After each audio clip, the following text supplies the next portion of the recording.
My name's Emily, and if you told me my life was gonna flip upside down, I'd probably just nod and carry on hitting the books. See, I was all about law school, making a name for myself, and staying on the straight and narrow. Mom was my rock, my everything. We were tight, you know? Just us against the world since I can remember. Dad? Might as well have been a ghost. Mom never talked about him, and I stopped asking after a while.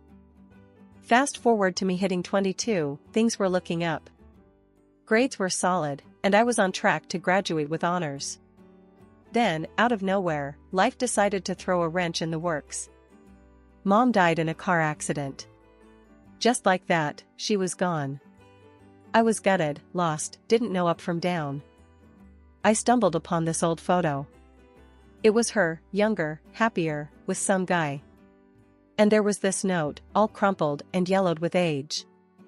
The guy's words were like a punch to the gut. Lily, our time together was short, but I'll always remember it. Look after our girl. R. That hit me hard. Our girl? That's gotta be me, right? Suddenly, this ghost of a dad seemed a bit more real. Who was this R? Why'd he bail? Questions were buzzing in my head like angry bees. I needed answers. But who to ask? Mom's friends were a long shot. We weren't exactly on the Christmas card list, if you catch my drift. It was just me and Mom always. So, there I was, alone in the house we shared, holding onto a photo and a note that felt like a map to a part of my life I didn't even know was missing. It was like staring at a puzzle with half the pieces gone. I told myself, Emily, you're gonna find this guy. You're gonna find out his real name, what he's about, and why he left. You gotta. After all, with Mom gone, I was all that was left. And maybe, just maybe, finding him would fill this gaping hole Mom left behind. After making up my mind to track down the mysterious R, the first real clue to who my dad might be, I knew this wasn't going to be a walk in the park. I had nothing but a photo, a note, and a determination that was borderline stubborn. My first stop? The internet. But let's be real, R and real estate mogul were about as helpful as a chocolate teapot. I needed something solid, a lead that wasn't going to end in a dead-end Google search. That's when I thought of Aunt Sarah. She was Mom's best friend from way back when, the kind of friend who knew all your secrets, but would take them to the grave. If anyone knew something about R, it'd be her. Problem was, Aunt Sarah was as tough as old boots and about as approachable as a bear with a headache. I found her number and gave her a call, my stomach doing flips. The phone rang, and then. Sarah speaking. Hey, Aunt Sarah, it's Emily, Lily's daughter. There was a pause, and I could practically hear her defenses going up. Emily. It's been a while. To what do I owe the pleasure? I wasn't here to beat around the bush. I found a photo of Mom with a man and a note signed by someone named R. I think he might be my dad. You know anything about him? Aunt Sarah was silent for a moment, and I wondered if I'd crossed a line. Then, with a sigh, she relented. Emily, this isn't something we should talk about over the phone. Come over. Her place was like stepping into a time capsule, filled with memories of Mom and hints of a past I was desperate to uncover. Aunt Sarah sat me down, her expression serious. Your Mom and Richard, they had a thing. It was complicated, a whirlwind that ended before it really began. Richard? That was the first time I heard his name. It felt like a piece of the puzzle clicking into place. Yeah, Richard Coleman. He was charming, ambitious, the kind of guy who knew he was going places. But your Mom, she chose a different path. One that led to you. I leaned in, absorbing every word. Do you know where I can find him? He's a big deal in real estate now.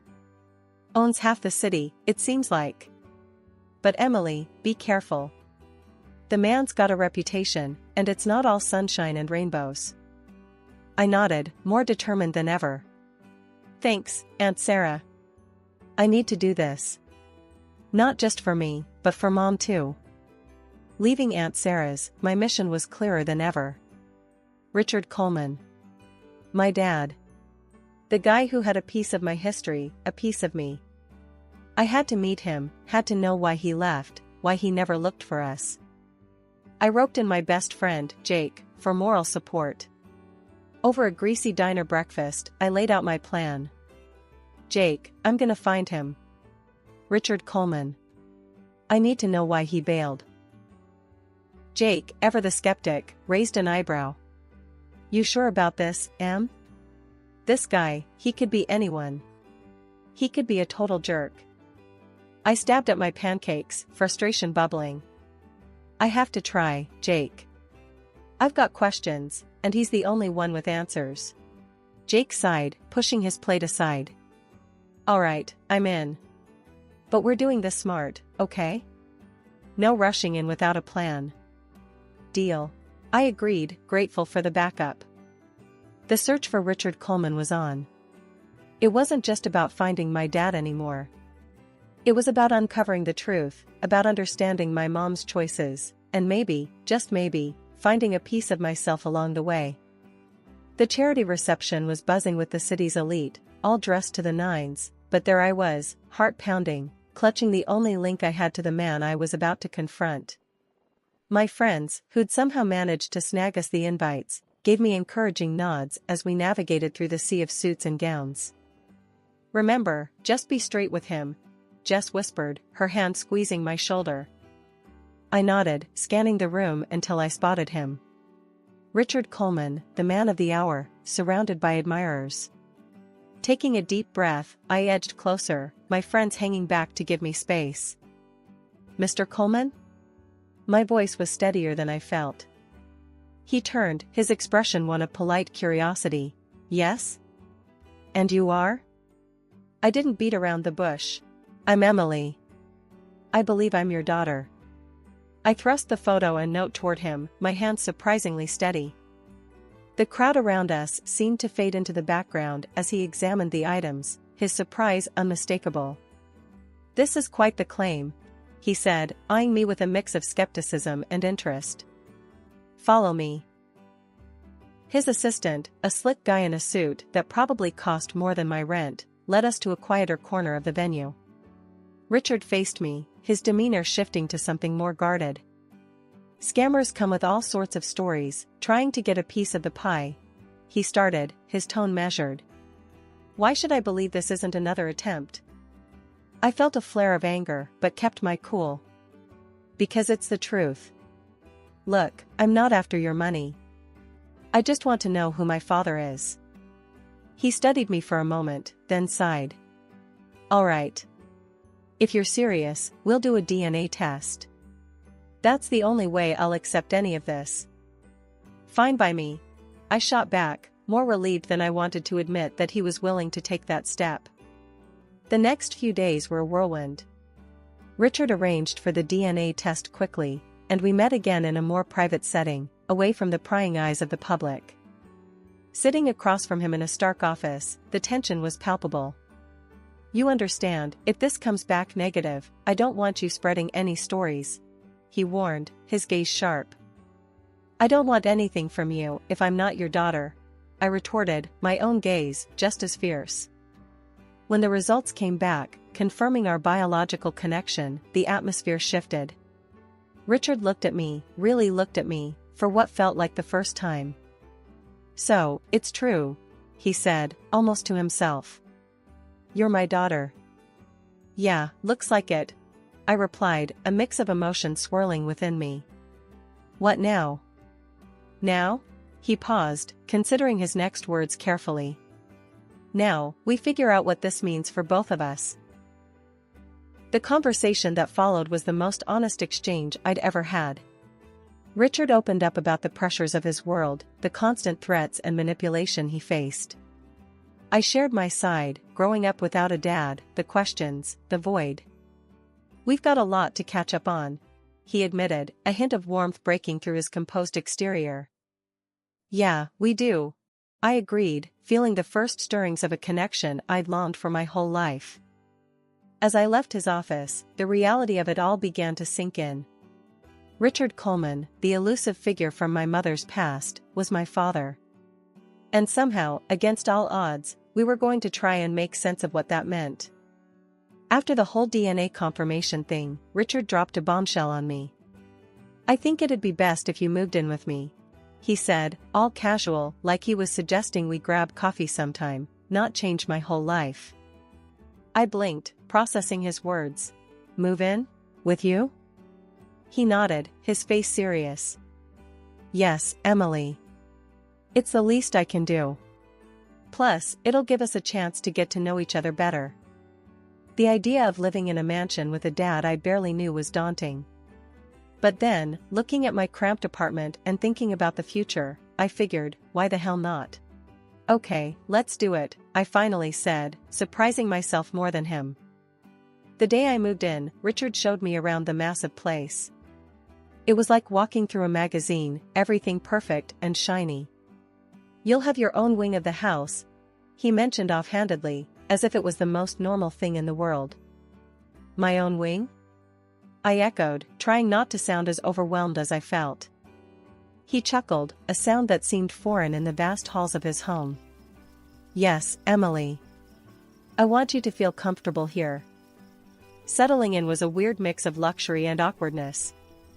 I had more space than I knew what to do with, and a staff that jumped every time I sneezed.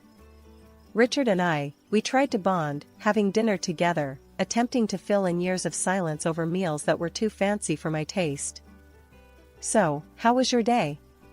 Richard would ask, sipping on wine that probably cost more than my old rent. Good. Spent most of it getting lost in the house," I'd joke, poking at my food. He'd laugh, and for a moment, it felt like we were just a normal father and daughter, trying to catch up. But then the conversation would stall, the reality of our situation settling back in. One evening, Richard sat me down in the living room that looked like nobody ever lived in it. "Emily, I've been thinking," he started, looking a bit uneasy.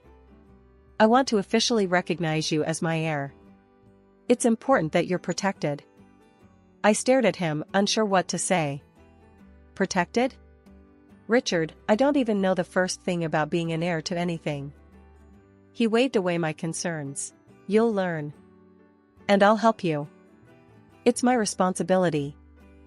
The next few weeks were a blur of lawyers, documents, and more money talk than I'd ever cared for. Richard announced the news at a fancy dinner, with what felt like the entire city's elite present. "I'm proud to introduce my daughter, Emily, to our community," he said, his arm around my shoulders. The applause was deafening, the attention suffocating. I smiled, played the part, but inside, I felt like I was losing myself, piece by piece. Living with Richard, being thrust into his world, it was a lot. I missed my friends, my old life. But every time I thought about leaving, I'd remember the look on Richard's face when he talked about being a family. So, I stayed, trying to fit into a puzzle where I wasn't sure I belonged. "Just give it time, Emily," Richard would say, seeing my frustration. "We'll figure this out together." Living in Richard's mansion started feeling less like a fairy tale and more like I was trapped in some golden cage. The luxury, the staff, the endless rooms, it all began to weigh down on me like chains.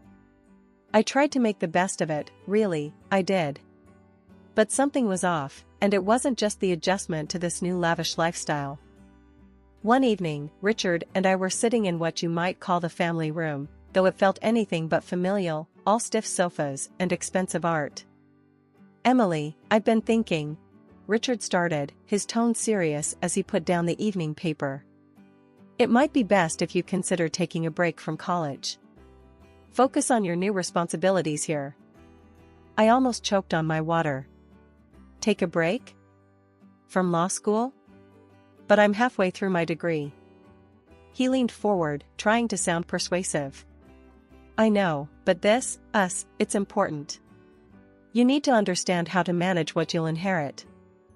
I felt my temper flare.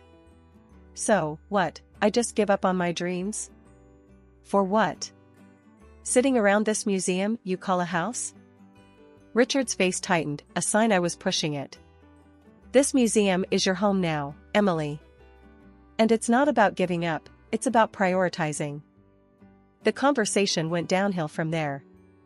I stormed off, feeling more prisoner than daughter. The mansion's walls, once symbols of newfound connection, now felt like they were closing in on me. A few days later, I was in the garden, trying to get some fresh air, when I overheard two of the staff whispering. "Did you hear? Mr. Coleman's got her under lock and key. Poor thing, can't even go to her classes, without a guard," one of them said, not realizing I was within earshot. Their words hit me like a punch to the gut.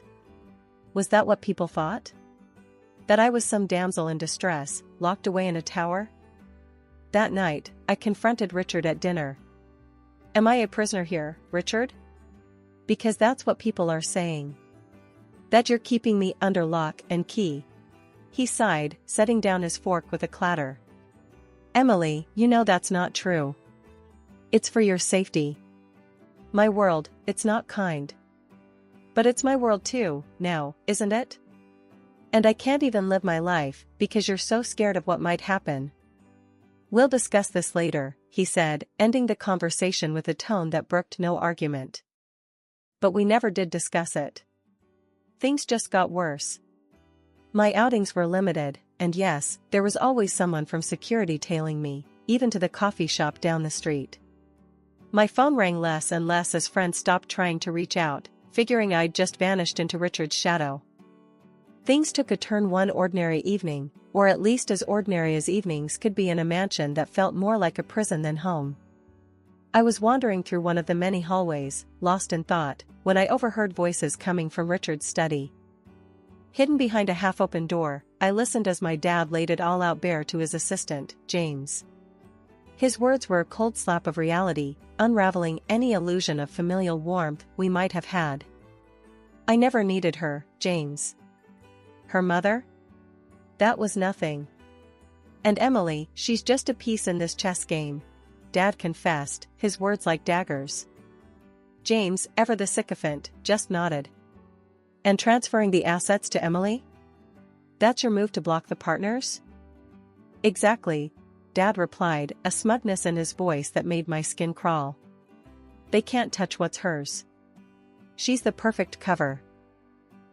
Standing there, the truth washing over me, I felt like a fool. All the moments I thought were real, they were just moves on his board. The love, the care, the fatherly concern, it was all a facade. But I wasn't about to let him know I was onto him. No, I needed to be smart, play the game on my terms. I stepped away from the door, a plan forming in my mind. Later, at dinner, I acted like nothing had happened. Dad was going on about some deal he was closing, the usual business talk. I nodded along, inserting the occasional "that sounds interesting, Dad," keeping up the charade. "Emily, you've been quiet. Everything all right?"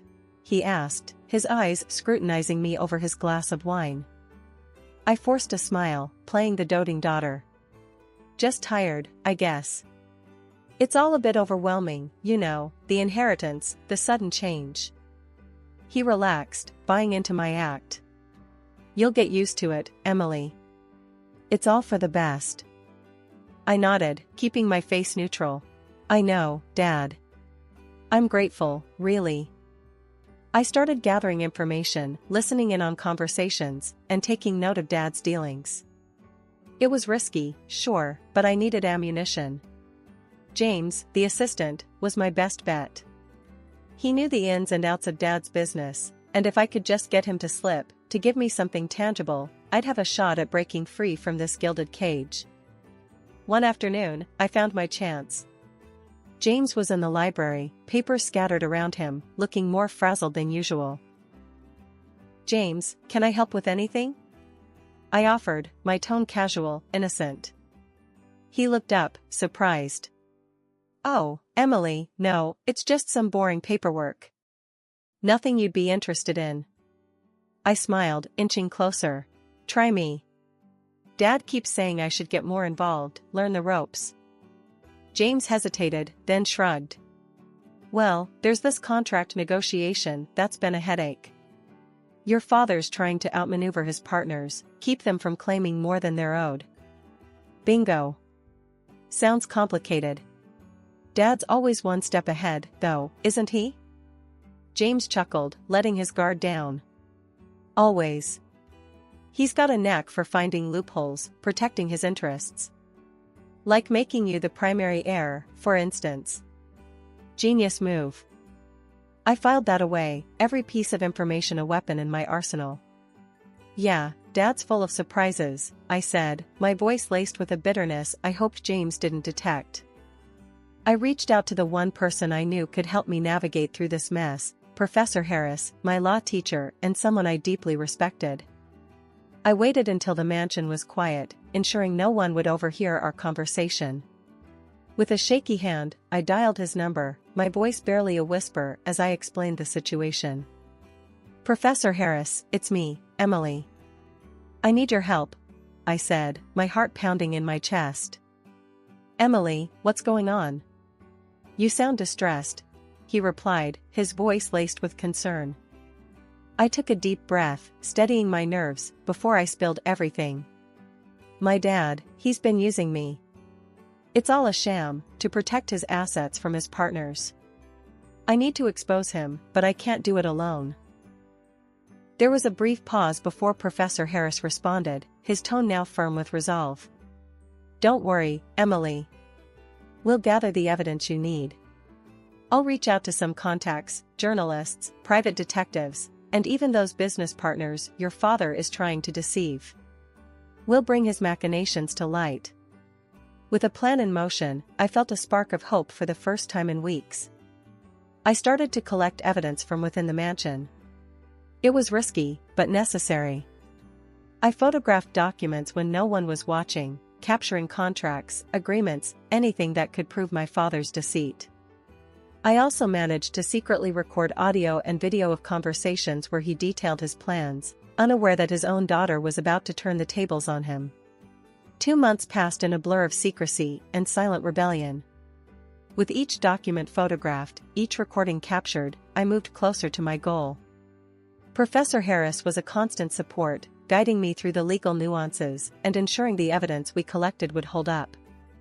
The big night at the city reception was something straight out of a movie, except it was my life, and the script was about to take a wild turn. Dad had set this up as my grand debut to the social elite, handing me a speech he'd prepared, expecting me to sing praises about our perfect family and his philanthropic business ventures. But I had a different plan. Standing at the podium, I could feel the weight of every gaze in the room, reporters, politicians, the city's who's who, all waiting for the daughter of the great Richard Coleman to speak. My hands trembled, not from fear, but from the adrenaline of what I was about to do. Distinguished guests, I began, my voice steady as I glanced down at the speech Dad wrote, then pushed it aside. Tonight, I'm supposed to tell you about my father's generosity and business acumen. But the truth is far from it. You could have heard a pin drop. I saw Dad's face change from pride to horror in an instant. I stand before you not to praise, but to expose Richard Coleman for what he truly is, a fraud. I laid everything out, every piece of evidence I had gathered, every lie, every deceitful act. The room erupted into chaos, reporters scrambling, government officials whispering in shock. Dad tried to intervene, to discredit me, but the truth was undeniable. She's lying. Emily, stop this nonsense at once, he shouted, but his voice was drowned out by the uproar. The aftermath was a whirlwind. Investigations were launched, and I was placed under protection as the case against my father unfolded. It was grueling, reliving the deception in court, but I stood my ground, bolstered by the truth on my side. In the end, the verdict was unanimous.